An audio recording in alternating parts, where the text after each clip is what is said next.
कल आपको एक क्वेश्चन कराया था, उसका वीडियो ही भेज दिया था, ठीक है।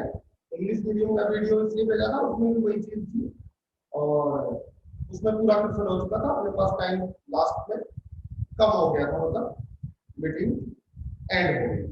ओके, अब अपन आज पढ़ेंगे एक्सरसाइज नंबर 10.3, ठीक है। 10.3 के क्वेश्चन अपन लेते हैं और स्टार्टिंग के क्वेश्चन भी बहुत इंपॉर्टेंट है, तो अपन एक एक चीज को ठीक से समझने का प्रयास करें। आज बच्चे कम जुड़े हैं, बाकी के पता नहीं कहाँ चले गए हैं। गणेश चतुर्थी मना रहे हैं, वो भी जरूरी है। ईश्वर की वंदना करना बहुत जरूरी है और गणेश जी तो अपने प्रथम देवता है। कोई भी काम शुभारंभ होने से होता है, तो उनकी स्तुति करना भी अति आवश्यक है। ठीक, क्वेश्चन फर्स्ट लेते हैं। -2 2x + 3 mod function. Question number 4 integration -2 से 2x + 3 का मॉड। स्टूडेंट्स, आप में से किस किस बच्चे को मोड ओपन करना आता है 11th क्लास में? अगर मैंने सिखाया हो तो, या कोई भी चैप्टर पढ़ाया हो तो उसमें सिखाया हो, कौन कौन से में मोड ओपन करना? अच्छा, मैंने को आता है। अच्छा, और बाकी के बच्चों को, बाकी स्टूडेंट्स को मोड ओपन करना आता है बच्चों? ठीक, इस क्वेश्चन पे थोड़ी सी बात करें। देखिए, कोई बात नहीं, अभी सिखा देंगे ओपन करना, कोई बड़ी बात नहीं। देखिए बच्चों, -a to a ऐसा लग रहा है कि P7 अप्लाई हो जाए। ऐसा लग रहा है कि P7 अप्लाई हो जाए। P7 कहती क्या है? P7 कहती है एक -a to a कोई फंक्शन है जिसका डेफिनेट इंटीग्रल निश्चित समाकलन निकालना है, तो इसकी दो वैल्यूज प्राप्त होती है। 2 × 0 to f(x) और दूसरी वैल्यू ये कब प्राप्त होती है? जब f - x = fx आ जाए, यानी fx क्या हो? समतल हो, और या फिर f - x की वैल्यू क्या आ जाए? -x। दो ही केसों में ये प्रॉपर्टी लग सकती है, या तो समफलन हो या विषम। समफलन हो तो ये आंसर आता है, विषम फलन हो तो आंसर 0 आता है। का ये P7 है। प्रूफ मैंने दिए थे, सारी चीजें समझाई। अभी बात करें, क्या ये प्रॉपर्टी -a to a देखो -2 है, तो क्या यहाँ लग सकती? नहीं लग सकती। क्यों नहीं लग सकती? क्योंकि ये जो फलन है ये न तो सम है न विषम, और दो केस में लगती है, सम और विषम। अब अपन ये देखेंगे कि ये सम है या विषम है, या दोनों क्यों नहीं, इसके बारे में बात करते हैं।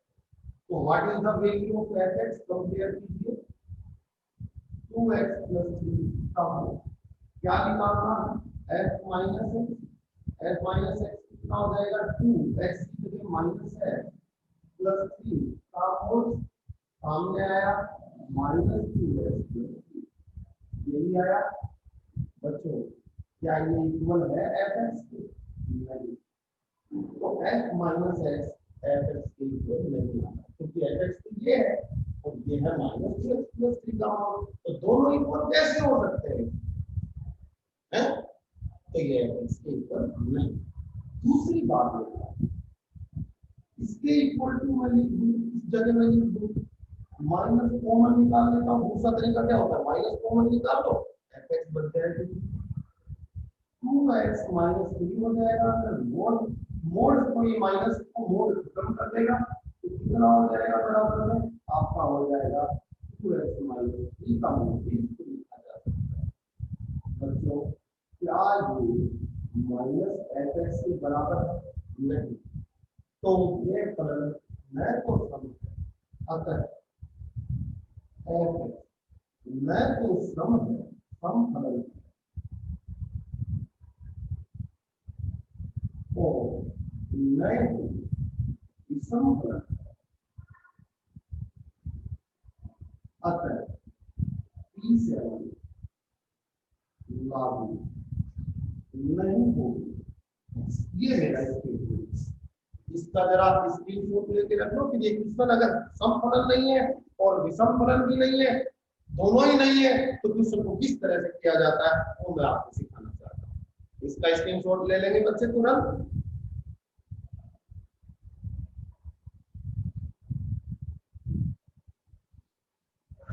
आगे बढ़ते हैं।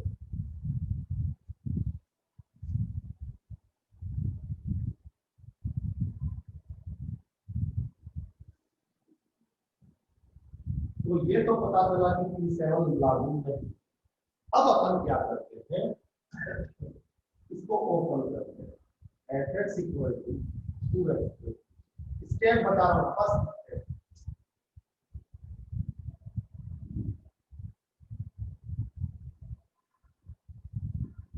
स्टेप,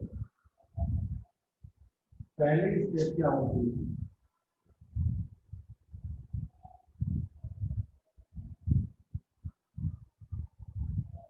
मापांक के अंदर रखे फलन को शून्य के बराबर रखें तथा x का मान प्राप्त करें। पहली स्टेप मैंने क्या बताई, मापांक के अंदर रखे फलन को शून्य के बराबर रखें तथा x का मान प्राप्त करें। तो मापांक के अंदर कौन है, 2x प्लस 3। तो 2x प्लस 3 इक्वल टू 0 और x equal to -3/2। Second step,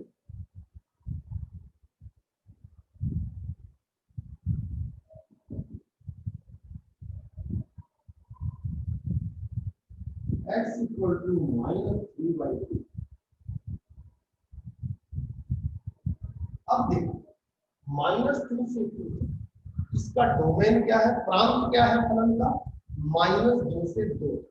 अगर ये प्रांत नहीं होता, अगर ये लिमिट नहीं होती और अपन ओपन करते, तो फिर बच्चों अपन कैसे ओपन करते हैं, अपन -∞ से ∞ पूरी रियल लाइन की बात करते हैं। लेकिन अभी फलन इतनी दूरी में -2 से 2 तक ही परिभाषित है। तो प्रांत फलन का प्रांत क्या होता है, x के मान। तो x के मान -2 से 2 तक की प्राप्त परिभाषित है। अतः तो फलन के प्रांत को दो इंटरवल्स, इंटरवल्स को क्या बोलते हैं हिंदी में, अंतराल, दो अंतरालों में विभाजित करता है, में अंतरालों में विभाजित करता है। दो केस बनेंगे। देखो -2 से 2 तक की बात की, कितनी बात होगी, -2 से 2 तक की बात होगी। -2 से 2 के बीच में आया -3/2। तो दो अंतराल बने, एक तो ये और एक। तो आप कहेंगे x is greater equal to -2 less equal to -3। यहाँ पर आप कहेंगे x is greater equal to -3/2 and less equal to. दोनों केसों में फलन का मान प्राप्त करते हैं। फर्स्ट केस यहां पर लेता हूं, देखिए फर्स्ट केस x जो है -2 से बड़ा या बराबर और -3/2 से छोटा या बराबर हो, तो fx का मान कितना आता है। ठीक है, मापांक घटाने की अब बात है, ये चीजें निकाल ली। अब मापांक घटाने के लिए हटा दो 2x प्लस। अब एक बात याद रखना, मापांक फलन हमेशा हमेशा धनात्मक मानों को प्रदर्शित करता है। कहने का मतलब मापांक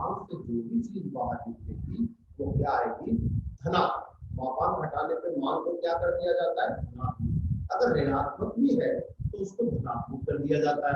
उसको धनात्मक कैसे किया जाता है, उसको माइनस से मल्टीप्लाई करके धनात्मक किया जाता है।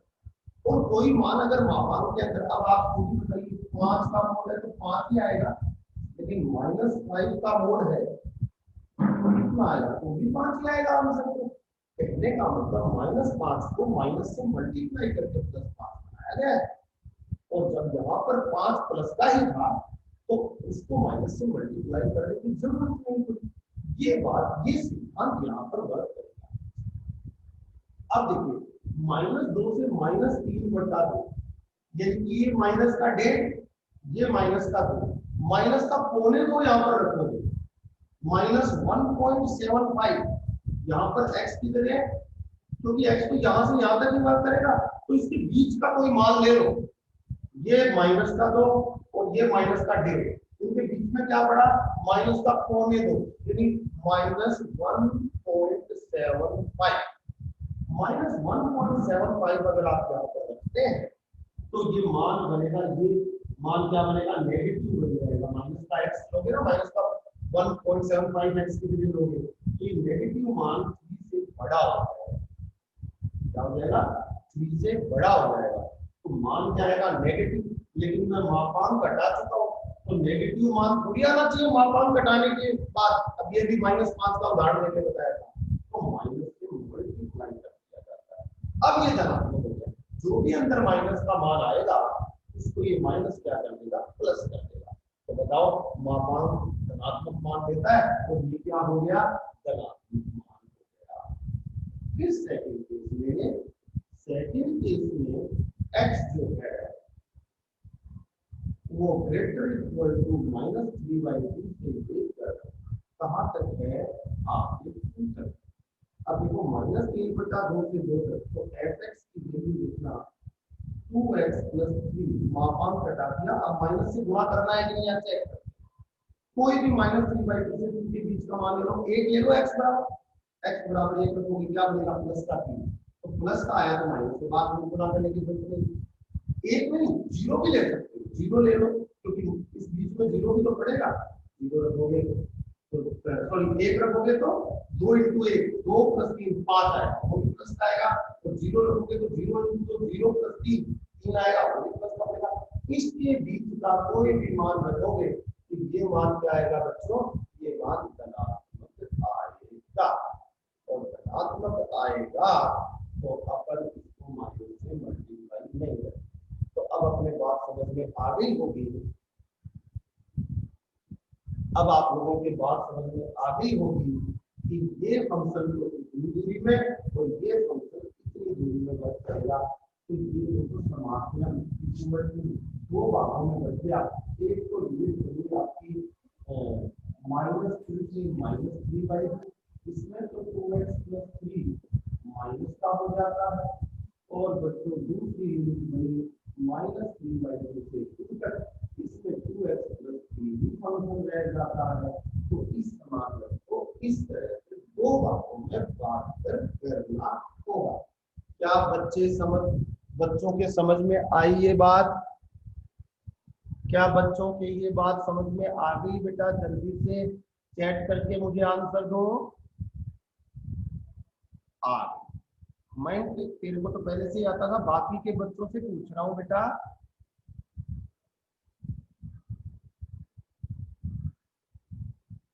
ये बात आपको 6 चैप्टर में भी बताई गई थी। 6 चैप्टर में मापांक फलन आए थे तो आपको ओपन करना सिखाए थे ना। ये बात आपको 7 चैप्टर में भी कहीं ना कहीं बताई गई होगी, काम आया होगा तो। ठीक है, तो इस तरह से मापांक फलनों को इसके ग्राफ बना के भी सिखाए थे। इसका ग्राफ बताएं आपको। इसका ग्राफ बनेगा बेटा, देखो, -3/2 एकदम 0 हो जाएगा, तो ये पॉइंट बनेगा, तो ये भी शेप ले लेता है मापांक, ये बनेगा। अब बताइए, ये y एक्सिस है, ये x एक्सिस है, मैं तो y एक्सिस के रेस्पेक्ट में सिमेट्री है, सममितता है, नहीं मूल बिंदु के सापेक्ष सममितता दर्शाता है। तो मैं तो सम है, मैं विषम है। ये चीज भी आपके सामने होनी चाहिए। और फंक्शन कंटिन्यूस फलन का ही निश्चित समाकलन किया जा सकता है। इसका स्क्रीनशॉट ले लीजिए। तुम्हारे आगे कितने ढोल बजा दो चाहे तुम पढ़ते पढ़ते हो नहीं, लेकिन जिन बच्चों को फायदा उठाना है वो फायदा उठाएं, बाकी के अपनी आप अपनी गति खुद जाने। हो गया? इस तरह से आप इसको कर देंगे।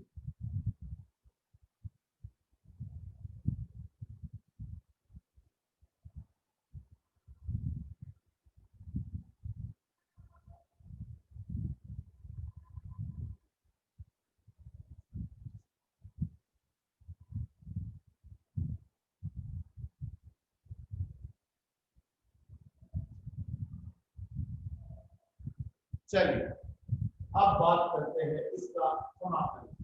तो देखिए -2 है, तो -2 तो बाहर हो गया, x का हो गया x² और लिमिट लग गई -2 से -3/2। अलग अलग कौन हो गया, माइनस अंदर जाएगा तो -2x और यहाँ माइनस अंदर जाएगा तो माइनस का 3 बाहर हो गया, dx का हो गया x। लिमिट लग गई -2 से -3/2 प्लस यहाँ 2x है, 2 बाहर है, कांस्टेंट x² हो गया x का। लिमिट लग गई -3/2 और प्लस 3 बाहर dx का x और लिमिट लग गई -3/2। अब upper limit minus lower limit करके इसकी कैलकुलेशन करके बच्चे इसका मान प्राप्त कर लीजिए।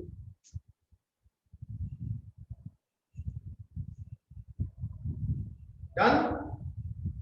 स्क्रीनशॉट हो गया? चलिए आगे बढ़ते हैं।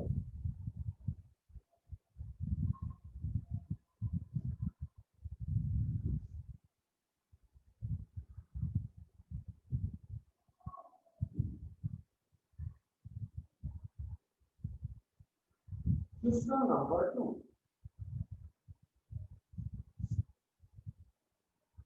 इंटीग्रेशन कितना है, -2 से 2 तक है, -2 से 2 तक 1 - x² मापांक भी है। ये भी मापांक फलन है, परंतु बच्चों ये समफलन भी है। समफलन है तो P7 का उपयोग करके इसी बना देंगे। ये समफलन क्यों है दर्शाता हूं। fx इक्वल टू है 1 - x² का मोड, ठीक है। अब अपने को वैल्यू निकालनी है f माइनस एक्स की। f माइनस एक्स तो 1 - x का होल स्क्वायर का मापांक, इसमें 1 - x² का मापांक इसमें f है। बताइए क्या f minus x equal to fx आ गया? और f minus x equal to fx आ गया तो fx क्या हो गया, समफलन हो गया। और समफलन हो गया तो P7 अप्लाई हो जाती है। -a टू a लिमिट होनी चाहिए, देखो -a। तो अब अपन इसको सोल्व आउट करते हैं। कैसे करेंगे देखिए, P7 लिखेंगे, क्या कहती है -a टू a कोई fx dx तो इसके दो वैल्यूज आती हैं, 2 × 0 to a fx dx और दूसरी 0 कब आती है जब f minus x equal to fx आ जाए, तो ये कब आती है f minus x equal to minus fx आ जाए। तो इस केस में ये वाला ऊपर वाला केस रहेगा। ऊपर वाले केस के हिसाब से ये डबल हो जाना चाहिए और 0 से a हो जाना चाहिए। तो बच्चों integration -2 × 1 - x² dx equal to लिखा जा सकता है 2 × 0 to 2 और 1 - x² dx लिखा जा सकता है। ये इस तरह से लिखा गया, ठीक है। ये यहाँ तक हो गया। अब अपन क्या करेंगे, इस फलन का मापांक ओपन करेंगे। मापांक ओपन करने की स्टेप आपको बताई गई है, तो देखिए मैं इधर बता देता हूँ दोबारा। आप कहेंगे कि 1 - x² बराबर 0, लिखने पर x equal two plus minus 1, लेकिन अपन प्लस का 1 लेंगे, प्लस का 1 क्यों लेंगे? क्योंकि देखिए अपन ने इससे बदल कर लिया, अब अपना अपन इसको सोल्व आउट कर रहे हैं, तो जब मैं इसको सोल्व आउट कर रहा हूँ तो इसका प्रांत x इक्वल टू 0 से x इक्वल टू 2 तक है। बात समझिए, इसका प्रांत x इक्वल टू 0 से x इक्वल टू 2 तक है ना, 0 से 2 तक है। तो फिर माइनस का x square equal two plus minus 1 में से प्लस का 1 ही लेंगे, क्योंकि प्रांत में कौन आएगा, x इक्वल टू 1 ही आएगा। x equal to minus 1 exist नहीं करेगा अपने इसके प्रांत, तो अपन x इक्वल टू 1 लेंगे, तो एक ही पॉइंट बना, 0 से 2 तक एक पॉइंट बना। तो देखिए आपका ये आपका 0, ये आपका 2, बीच में मिला आपको एक पॉइंट कौन, ये केस बन गया x greater equal to 0 less equal to 1, ये बन गया ग्रेटर इक्वल टू 1 लेस, है ना। ये फंक्शन इस तरह से डिफाइन कर दिया। फर्स्ट केस ले लेते हैं, फर्स्ट केस ले लेते हैं, तो फर्स्ट केस क्या है, x equal to greater equal to 0 less equal to 1, इसमें fx की वैल्यू कितनी आएगी, तो फलन क्या है अपना fx 1 माइनस एक्स स्क्वायर का मोड, मापांक घटाना है, 1 माइनस एक्स स्क्वायर का मापांक हटा दिया, ब्रैकेट लगा दिया। अब डिसाइड करना पड़ेगा कि इसको माइनस से मल्टीप्लाई किया जाए या नहीं। इस स्थिति में इस 0 से 1 तक जब x 0 से लेके 1 तक अगर x हो, तो ऐसा कोई x बताइए जो 0 और 1 के बीच में कहीं हो। 1/2 मान लो, 1/2, 1/2 रखोगे x की जगह, तो 1/2 का स्क्वायर 1/4 और 1 माइनस 1/4 बराबर 3/4, पॉजिटिव आया कि नेगेटिव, पॉजिटिव, तो माइनस से मल्टीप्लाई नहीं होगा।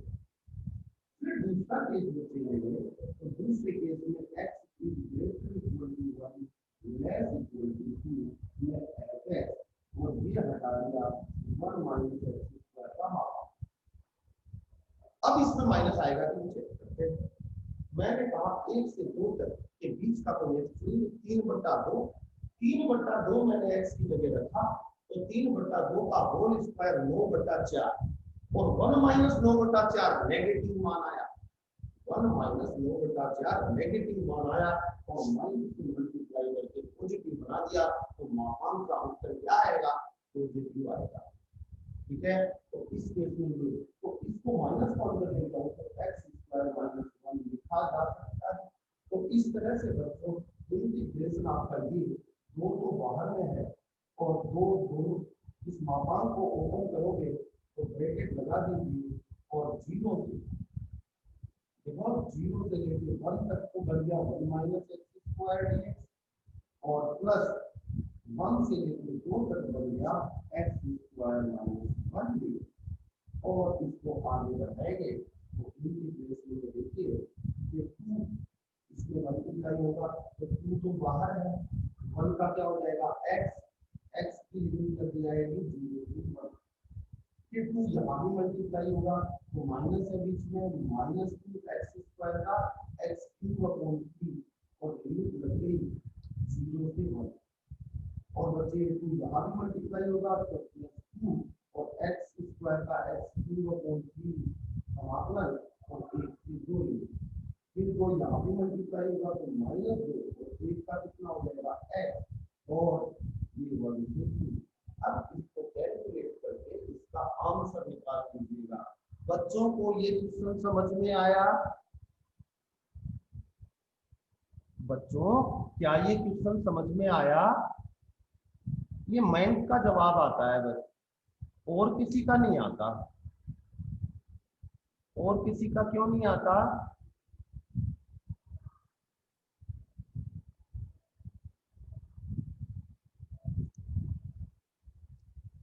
और किसी का इसलिए नहीं आता बेटा कि और कोई पढ़ता नहीं, तुम्हें क्या सरल चीजें पसंद है, इजी इजी चीजें, रटने वाली चीजें, है ना।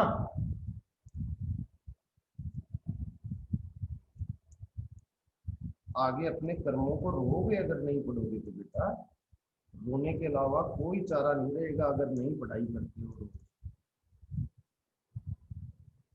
मर्जी है तुम्हारी, तुम क्या करना चाहते हो। अब क्लासरूम तो है नहीं कि आपको हर बात रोज रोज बताई जाए।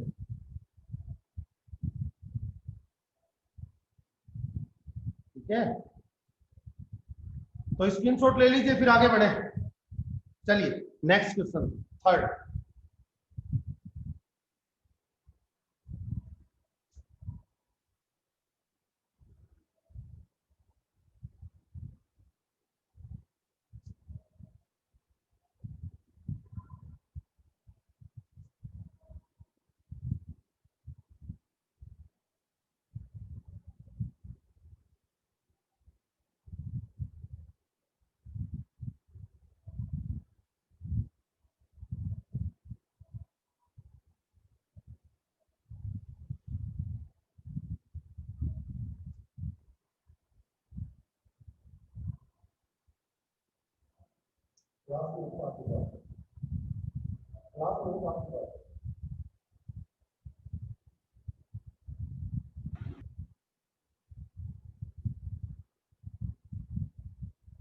इंटीग्रेशन दिया गया है 1 to 4 x D, 1 to 4 x D, जहां क्या होता है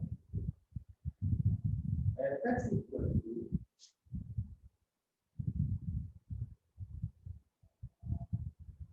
7x +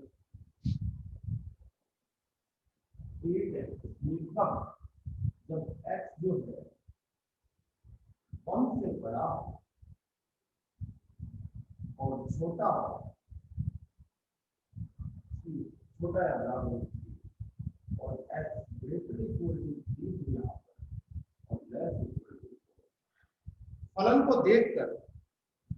फलन को देखकर इस दिए गए फलन को एफ एक्स दिया हुआ है ना बच्चों। अब मैं बच्चों से पूछना चाहता हूं, क्या ये फलन संतत है? जवाब दे दें फटाफट। क्या ये फलन संतत है? छठा चैप्टर पढ़ के आए हो ना, संततता। 11th क्लास में 10वां चैप्टर पढ़ाया था। क्या ये फलन संतत है या नहीं है? कंटिन्यूअस है कि नहीं है? यस और नो?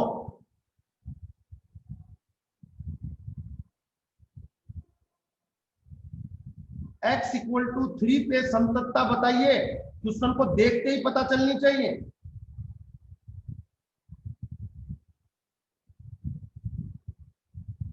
अपने प्रांत में संतत है, ठीक है। x इक्वल टू 3 पे संतत है कि नहीं बताइए। x इक्वल टू 3 पे संतत है या नहीं?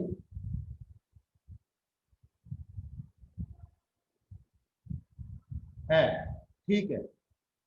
क्या अवकलनीय है x इक्वल टू 3 पे या नहीं? क्या ये फलन दिया गया फलन एफ एक्स इक्वल टू 3 पे अवकलनीय है? छठा चैप्टर अवकलनीयता का पूरा पढ़ चुके हो आप लोग। नेहा ने कहा है, तो नेहा इसकी एलएचडी और आरएचडी बताओ फिर। लेफ्ट हैंड डेरिवेटिव और राइट हैंड डेरिवेटिव, एलएचडी कितनी है और आरएचडी कितनी है?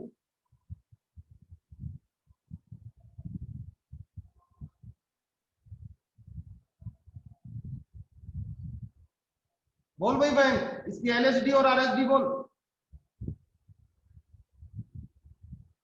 x इक्वल टू 3 पे एलएचडी की वैल्यू कितनी आएगी, आरएचडी की वैल्यू कितनी आएगी? निकालने बैठेगा क्या? दिखाई देता है ना, 2 मिनट में आंसर आना चाहिए।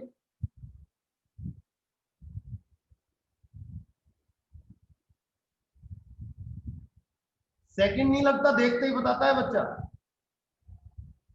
आप क्या पढ़ते हो क्या सीखते हो समझ में आ रहा है मुझे।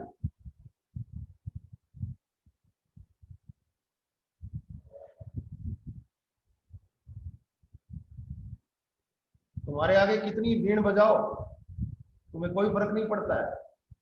अरे ये चीज नहीं आती है, 6 चैप्टर पढ़ लिया आपने, फंक्शन को देखते ही नहीं बता सकते। कि x इक्वल टू 3 पे क्या आएगी LSD और क्या आएगी RSD।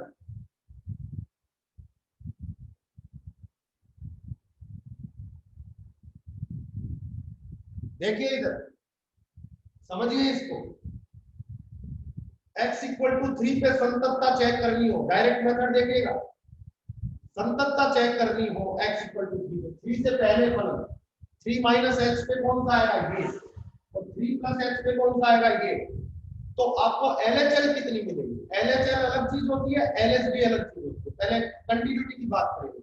LHL x की जगह 3 रखो, 7 3 जा 21 और प्लस 3 24, तो LHL कितनी है 24।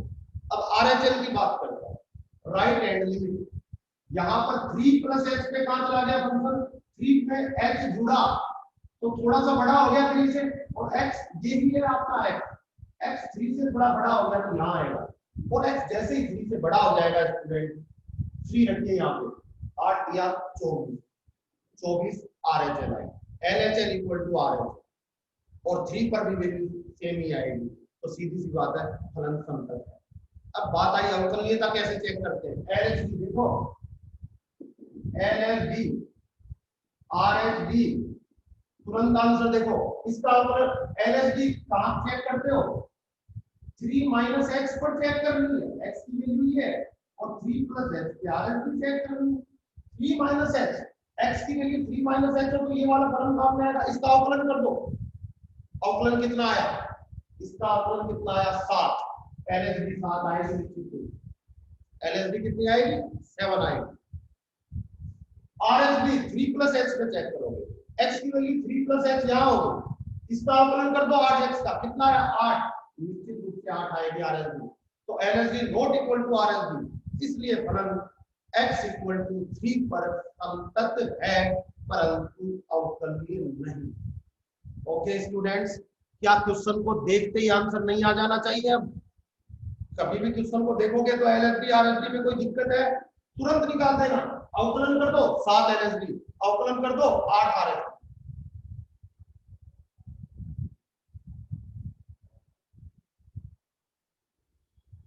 ओके अब आ गया। अब ध्यान रखिएगा इस तरह से चीजों को क्लियरली से देखा जाता है। मैं यहां पर कहना क्या चाहता हूं, मैं LHD RHD की बात क्यों कर रहा हूं, मैं LHL RHL की बात क्यों कर रहा हूं बेटा, क्योंकि सब्जेक्ट को समझने के लिए चीजें क्लियर होनी चाहिए। अब मैं यहां पर तुम्हें उदाहरण देता हूं, उदाहरण मेरा ये है, उदाहरण मेरा ये है कि 10x का ग्राफ देखना तुम बच्चे, 10x का ग्राफ हो जाता है, मैं एक सिंपल सा एग्जांपल दे रहा हूं और फिर हो जाता है, ये वैल्यू कितनी है 5/2, ये x एक्सिस ये y, ये 0 और ये 5। देखिए आपको अगर क्वेश्चन दे दिया जाए, आपको क्वेश्चन दे दिया जाए इंटीग्रेशन फाइंड आउट करो 0 से 5 tan x dx, निश्चित समाकलन tan x का कहां से कहां 0 से 5 नहीं निकलेगा, नहीं निकलेगा। क्यों नहीं निकलेगा, कारण क्या है, देखो निश्चित समाकलन का मतलब क्या होता है, क्षेत्रफल, डेफिनेशन में शुरू में ही बताया था, और क्षेत्रफल क्या किसका, वक्र से लेके x अक्ष के बीच का। देखिए यहां से 0 से वक्र ऐसे गया तो क्षेत्रफल ये वाला x अक्ष तक का ये बनता गया ये बनता गया बच्चों π/2 तक, फिर ये अनंत पे चला जाएगा कि क्षेत्र नीचे भी अनंत पे चला जाएगा, ऊपर भी अनंत पे चला जाएगा, आगे का क्षेत्रफल x अक्ष का ये नीचे का बनेगा ये, तो बच्चों ये तो अनंत पे चला गया ना, तो ऊपर अनंत पे चला गया तो क्षेत्रफल ऊपर अनंत तक जा रहा है, तो क्षेत्रफल की वैल्यू इंफिनिटी आ जाएगी, इंफिनिटी आ जाएगी, तो निश्चित समाकलन कैसे होगा, निश्चित समाकलन तो नहीं हुआ ना। तो मेरा कहने का मतलब ये है कि जब कोई फलन बीच में से टूट जाता है तो उसकी कंटिन्यूटी भंग हो जाती है, उसकी संततता भंग हो जाती है, तो उस फलन का निश्चित समाकलन नहीं किया जा सकता। फलन के निश्चित समाकलन के लिए उसका संतत होना अति आवश्यक है। बच्चों ये अवकलनीय नहीं है, अवकलनीय नहीं है, कहां पर नहीं है, x = 3 पे अवकलनीय नहीं, लेकिन x = इक्वल टू 3 से पहले देखो क्या है, x इक्वल टू 3 से पहले एक घात का बहुपद है, तो 3 से पहले 1 से लेकर 3 के मध्य अवकलनीय है। क्यों? क्योंकि स्टेटमेंट देता हूं, सभी एक घातीय बहुपद फलन सदैव अपने प्रांत में अवकलनीय तथा संतत होते हैं। तो बताओ, इसका प्रांत 1 से 3 तक है और ये बहुपद है, तो ये संतत और अवकलनीय होगा। एक घात का बहुपद सारे होते, यहाँ पर देखो ये 3 से 4 के बीच में भी संतत और अवकलनीय मिलेगा, क्यों? बहुपद है। लेकिन 3 पर अवकलनीय नहीं है, संतत है। अब अवकलनीय नहीं है तो उस पॉइंट तक जहां 1 से 3 तक संतत और अवकलनीय है, तो यहां इसका समाकलन हो जाएगा। 1 से 3 तक तो मैं अलग समाकलन करूंगा और 3 से 4 तक मैं अलग समाकलन करूंगा। ये जो मैंने बात बोली ये समझ में आई क्या बच्चों के? तुरंत जवाब आ जाना चाहिए।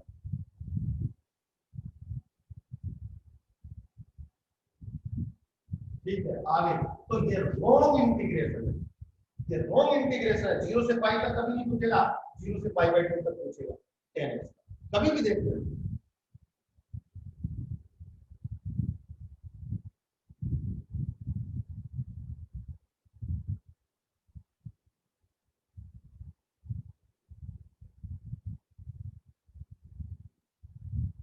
तो बच्चे यहां पर देखेंगे, आपने कहा कि इस इंटीग्रेशन को 1 से 3 तक अलग किया जाएगा प्लस 3 से 4। क्यों? क्योंकि इस दूरी में फलन संतत और अवकलनीय है और इस दूरी में भी फलन संतत और अवकलनीय है, और 3 पर संतत है इसलिए योग हो गया। अगर 3 पे संतत नहीं होता तो ये योग भी नहीं होता।